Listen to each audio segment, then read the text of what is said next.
dramatic, trash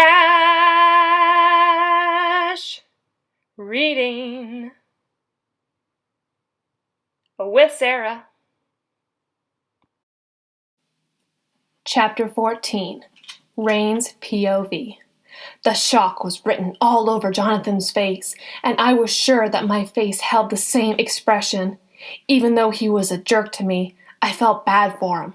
"What? Who?" Jonathan asked him. "Some normal pack members from the pack across the border," Elijah responded, looking between me and Jonathan. I let out a sigh before turning to Jonathan. "I'm going to go get changed and make us that hot chocolate. Your best friend needs you," I said, giving him a small smile. He nodded, giving me a quick hug before letting me go. I went up to his door, but Elijah wouldn't move. "Could you move, please?" I asked him politely. He hesitated for a moment before letting me pass. I made sure to lock the door while I changed. I quickly opened my suitcase, pulling out a baggy red sweater, a pair of warm gray sweatpants, and some fuzzy socks. I threw my hair into a messy bun before packing my bag again and making sure it was out of the way. I then went to leave the room, but when I opened the door, I was met with a very pissed-off Jonathan pinning Elijah against the wall.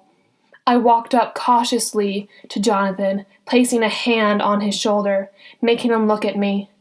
"I don't know what happened, but let him go. Let's go. We'll get you calmed down," I said calmly, slowly removing the grip he had on Elijah. "We'll talk about this more later," he said to Elijah before allowing me to pull him into his room. "Go get changed and I'll start the hot chocolate, okay?" I said, turning to leave. Jonathan had different plans, however, because he grabbed my arm, pulling me into a hug. He leaned his head to the crook of my neck. "John, just let me stay like this, just for a little bit," he pleaded.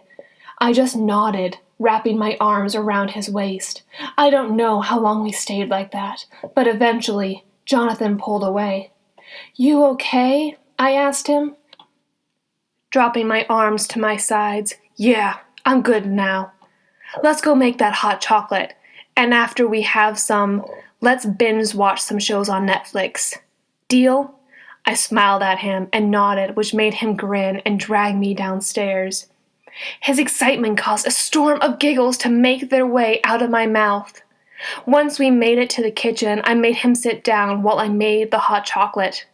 I heated the milk, adding the cocoa powder, and after that was mixed, I added some chocolate syrup to make sure it was super chocolatey. I then got 2 giant mugs and filled them with my chocolate heaven and added whipped cream and topped it off with more chocolate syrup. "Do you want a twisty straw or a boring straw?" I asked him. "Twisty. What snacks do you want?" "Whatever you want is fine," I answered while I searched for the fun twisty straws that I knew for a fact was here somewhere. It took a little while, but I did succeed in my search. I handed Jonathan his hot chocolate and followed him to the entertainment room. Thankfully, no one was on there, so we didn't have to choose something we didn't want to watch because other people wanted something else.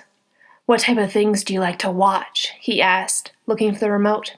"American Horror Story, Game of Thrones, Criminal Minds, etc. But I've seen all the episodes Netflix has, so are you down for a movie?" I responded, sipping on my chocolate deliciousness. "I'm not one for Christmas movies, so how about some horror movies?" "Same, let's watch The Ring," I said excitedly. He just chuckled and put the movie on and turned off the light for immersion. Throughout the movie, we kept making sarcastic comments whenever someone in the movie made a stupid decision. "Ah, yes, you won't be killed at all because of that," I said, causing Jonathan to chuckle. "You know they can't hear you, right?" Someone said from the doorway, taking both Jonathan and me by surprise. Jonathan paused the movie, and the newcomer turned the lights back on, causing me to squint at the sudden light assaulting my eyes.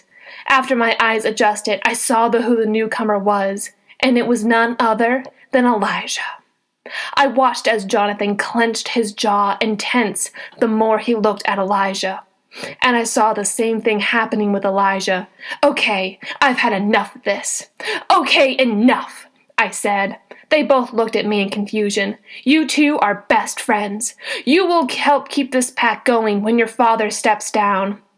You can't run a pack if you're like this with your beta. So whatever is going on between you two, you have to figure it out, because whether you like it or not, you guys need each other."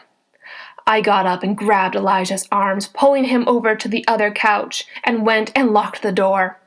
I turned to both of them once more, and their faces held more confusion. "No one is leaving this room until you guys fix the problem," I told them. "Rain!" Elijah snapped at me. "Don't try that bullshit, Elijah," I snapped back. I went and sat back down on the couch and looked between the two of them and waited for them to start.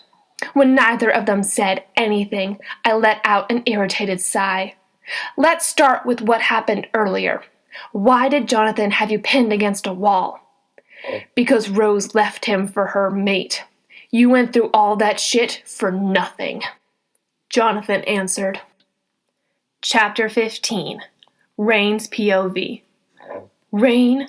Jonathan asked, taking my hand. Elijah growled at the sight. "Elijah!" I snapped at him. "You don't get to act that way. You might not have accepted the rejection, but that doesn't mean it didn't happen. You are no longer my mate, and nothing is going to change that." He dropped his head in shame. I let out a sigh before turning back to Jonathan. "Even though I may have gone through that for seemingly nothing, he will still become your beta. He is still your best friend, okay? You still need him, and he still needs you," I told him. "You aren't going to leave until he and I work it out, are you?" he asked, letting out a light chuckle. "Nope, and neither are you two," I answered, smiling at him. "Now kiss and make up." I leaned back and looked at both of them expectantly as I waited for them to say something. We sat in silence for a few minutes as neither one wanted to say something to each other. I was almost about to give up when Jonathan spoke up. "You chose a lying bitch over your mate," he all but yelled. "She's not a liar or a bitch," Elijah growled, trying to defend the woman he loved. Jonathan abruptly stood up, glaring at Elijah. "Do you know why Rain was jumped after you took her behind the school?" It was obvious he was doing all he could to control his anger. Elijah glared back at him. "She probably did something to deserve it," he said. "Rose saw you take her and had some of her friends and their mates jump Rain to make sure, and I quote, she knew her place." "Jonathan," I tried to intervene, but he was on a roll. "And after you told her about Rain, she went to her house to make sure Rain was going to let you go. And it wouldn't surprise me if she was the one who jumped Rain in my room." "Jonathan," I tried again as I tried to get him to back up and sit down. It took a bit of tugging, but I eventually got him back on the couch. "You don't know the first thing about her," Elijah growled. I was trying to get Jonathan to calm down a bit. This is why I stayed with them, because if they were alone, things would get thrown and broken. "Do you know anything about Rain? You said she probably deserved getting jumped, right? So what do you think she would have done to deserve it?" It was Elijah's turn to stand up, and I was up in an instant to make sure no fists went flying. "Her favorite color is blue. She loves to draw. Her mother died when she was 10, and her dad has hardly been around since. Every birthday she'd wish she'd find a mate to make her feel something she hadn't felt for so long. She wished she would finally feel wanted," Jonathan said, standing up once more. Elijah looked at me and tried to reach for me, but I backed up to Jonathan. I finally spoke up, keeping my voice very calm. "Rose has made me an outcast for so long that pretty much no one knew about my existence. You didn't even know who I was when we met." "Tell me, Elijah, how well do you know Rose?" Jonathan asked. Elijah sat back down with shock and confusion all over his face. Silence filled the room as Elijah took in the information we threw his way. A slight knock drew our attention back to the door. Jonathan went and unlocked and answered the door. "Speak of the devil, and she shall appear." Rose slowly made her way into the room, causing Elijah to straighten up while I tried to put as much space between the three of us as possible. "Rose, I want to know something," Jonathan stated, standing by the door. She looked at him, waiting for the question. "Were you the one who attacked Rain in my room?" "Of course it was," she said. Elijah immediately stood up and walked over to her. "Why?" he asked, shocked that the girl he loved was the same girl standing before him now. "To make sure she didn't steal you away from me." "I wouldn't have. You know that." "What's the real reason?" I asked her coldly. "You have a mate now. There's no need to keep up the act with Elijah." She smirked at me. "I wanted to make sure you still knew your place. I saw Jonathan take a liking to you and wanted to make sure that you didn't get any bright ideas." She let out a giggle. "If I'm being honest here, you were always weak, so I made sure that you stayed that way." Elijah let out a growl, but we were once again interrupted by someone coming into the room. I didn't recognize the man, so I didn't think it was someone in our pack. He turned to me with guilt in his eyes. "I don't know all that she's done to you, but I hope you can accept my dearest apologies for her actions." He then turned toward a shocked and horrified-looking Rose. "I, Jason Ashmore, reject you, Rose Bell, as my mate." Rose dropped to the ground, much like Elijah did when I said those words to him. "I refuse to have a mate like you," he said, bowing to Jonathan before exiting the room. Rose got up and went after him in what I assumed to be an attempt to get him back. I looked over at Jonathan to see him walking to me. He took my hand and started to lead me out of the room, but I stopped him. "You and he still need to talk," I told him matter-of-factly. He opened his mouth to object, but I cut him off before he could say anything. Yes, he chose another girl over me. Yes, that sucked, but I rejected him. It didn't seem like he was gonna budge. I let out a sigh, looking over at Elijah, saying, "I like someone else anyway." Chapter 16. Jonathan's POV. She wouldn't look at me, and when I heard those words leave her mouth, I both felt excited and disappointed. I was excited because I was hoping that she liked me the way I liked her, but I was disappointed because there was a chance that she either liked someone other than me, or she was just saying that she liked someone so that she wasn't coming between Elijah and I. I was hoping that it wasn't the latter and she liked me. Either way, I was going to have to talk to her about it later. "You do?" Elijah asked, shocked and hurt very evident in his voice. "Yes, I do." I let out a sigh before putting my arm around her shoulders and leading her out of the room. This time she didn't resist and just followed. I took us back to my room, and when we got there, she had another wave of heat. This time, though, it wasn't painful. Her temperature just spiked again, followed by dizziness. Thank God I had a hold of her. Otherwise, she would have fallen. "Whoa, careful," I said, sitting her on the bed. "I'll go run a cold bath for you, okay?" She nodded, laying her head against the pillow while I went and locked the door. An unmated male could sense a female in heat, and I don't think she would appreciate a horde of guys randomly showing up while she bathed. I then went to the bathroom and started running the bath. I went and got her clothes from her bag to change into them when she was done, and placed them on the counter next to the tub. Once the tub was full, I helped Rain into the bathroom before leaving her to get into the tub. I took this time to get changed into some pajamas. I figured a tank and sweatpants would be fine. I heard my phone go off, and it took a little bit of looking before I found it. From Elijah. "I'm sorry." I wasn't sure how to respond, so I didn't, and decided that he and I were going to have to talk face-to-face tomorrow at school. I found Rain's phone and charger and plugged them both in. While I was at it, I went and added my number so that she could get a hold of me if needed. It wasn't long after that Rain exited the bathroom while drying her hair. "Feel better?" I asked. "Much, thank you," she said, and smiled at me. She must have been tired, because a yawn made its way out of her mouth, and she started to rub her eyes. I must admit it was adorable. "All right, sleepyhead, we have school tomorrow, and you need to sleep," I said, chuckling lightly as I guided her to the bed.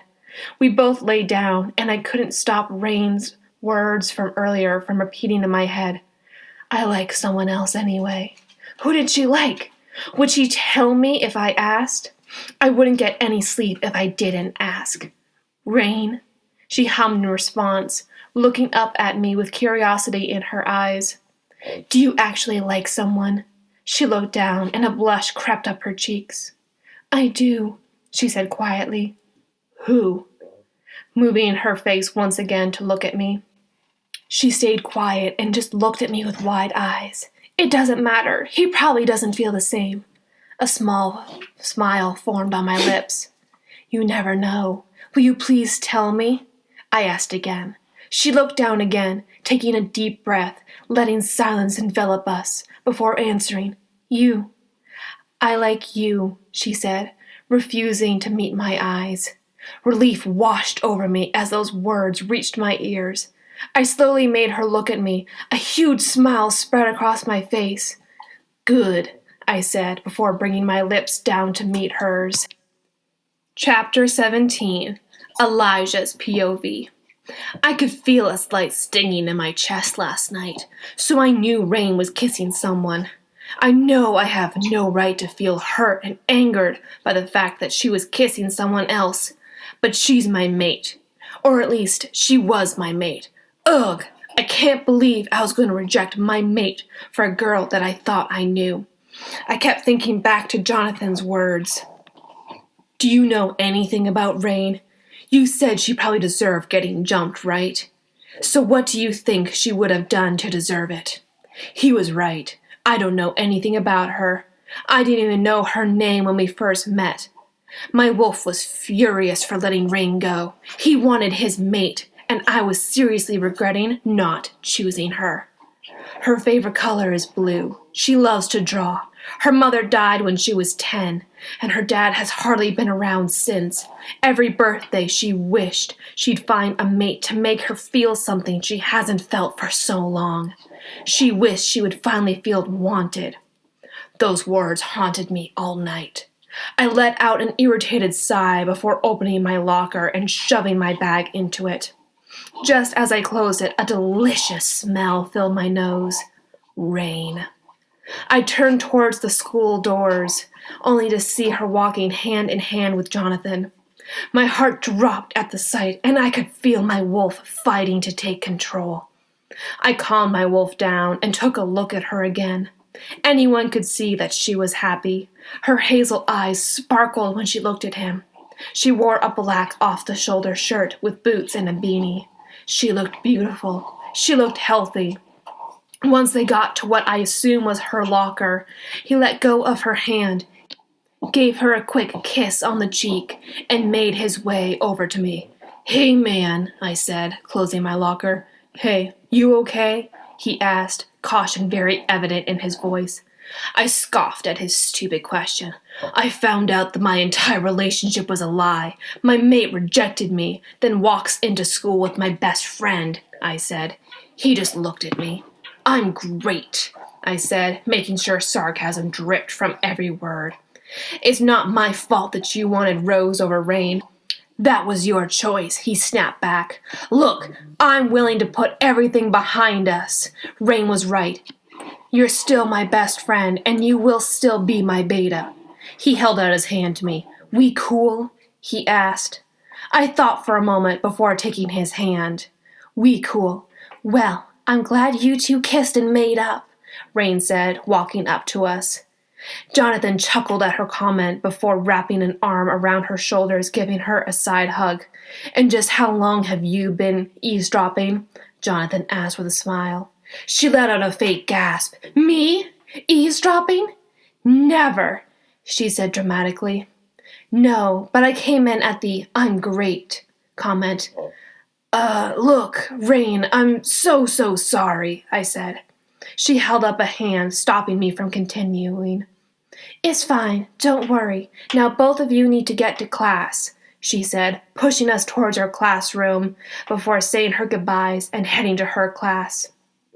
Jonathan gave her a quick goodbye kiss before dragging me to class. You're a lucky guy, Jonathan, I told him as we walked into class. Did I like the fact that he and Rain were together? No, but they looked happy. And I can't try to take that away from them after everything I've done. Rain deserves to feel happy, and most importantly, she deserves to feel wanted. Welcome back, Trash Pandas. Once again, I'm at the end of the video, and once again, my dog loves this fucking toy. He loves it. So once again, that is the noise that you will hear in the background of this entire video, and I'm so sorry. It is unfortunately just something that I cannot control. I will try to get a better mic at some point. I got paid today. I'm getting paid again for my other job tomorrow. Hopefully tomorrow or Saturday, depending on when she does it. It's nighttime. It's currently 8:30 at night, so we've got a different light going on over here instead of that one, because that one made me look backlit. Yeah, I was backlit, so it was weird. 4 more chapters today, 4 more chapters to go. We got chapter 18, 19, 20, and prologue. We're almost there. I'm getting more terrible werewolf stories recommended to me in this app, so we'll definitely have more content to be reading through. I have to read them first, which, yay, they're so bad. They're so bad. I had someone ask me where they could find this. This is on an app called Readict? Readict? I don't know. That's the little app icon right there. You can find it on your app store. You just make sure I click that actual thing, and that's pretty much the app. You get lots of really fun ads. It's great. So that's the app. It's free to download in the Apple Store or Apple apps, whatever. It's been a long day. I don't know if it's on any other devices. You can download it onto the computer, I believe. At some point, I do need to see if I can. I really want to be able to get the text on screen for you guys. So I might try a Wattpad story next, see if I can do something on that. Just kind of play around with some different apps and see if I can get words on the screen for you guys. So that way you can read along if you want to. If you don't want to, still listen to my voice and all of its lovely glory and my lovely background performer. That's really about it that I have for you guys this week. Please stay safe. Wear your mask, wash your hands, stay healthy, subscribe, comment. You can do all that below, and that's it. I hope you guys have a great rest of your week. Have a great weekend. Thank you so much. I've got 150 subscribers now. Y'all are awesome. This is going to most likely be my new upload day is Thursdays, because that's my new day off. My day offs change, and it's great. I'm still working slowly on getting a intro and about me video updated as to why it takes me so long to film in between, just because I do work a full-time job, plus I have the horse, plus I have the dog, plus I work for my barn owner twice a week, and this is not my full-time job. I don't have enough subscribers to be making money off of this yet. So, working on that. I was eating my dinner while recording this. I have Indian food tonight. So, bye guys. Love you.